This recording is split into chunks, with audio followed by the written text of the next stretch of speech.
Viernes Santo, el día de la pasión de Cristo, el evento que cambió la historia de la humanidad para siempre.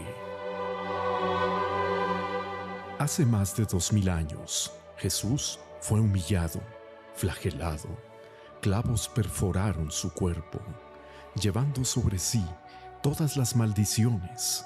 Pero ese viernes, cuando todo parecía haber llegado al fin, exclamó diciendo: Está consumado. Por el sacrificio del Señor Jesucristo, hoy existe libertad, pues las maldiciones fueron quebradas y consumó nuestra victoria. Este viernes usaremos la rosa roja consagrada para llevar la luz de Dios a su casa. Consiga una rosa, la cual será consagrada. En su casa representará al Señor Jesús. Y así como en la cruz del Calvario, todas las maldiciones fueron atraídas hacia Él.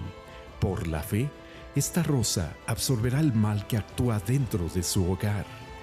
Prepare su rosa y llévela este viernes 2 de abril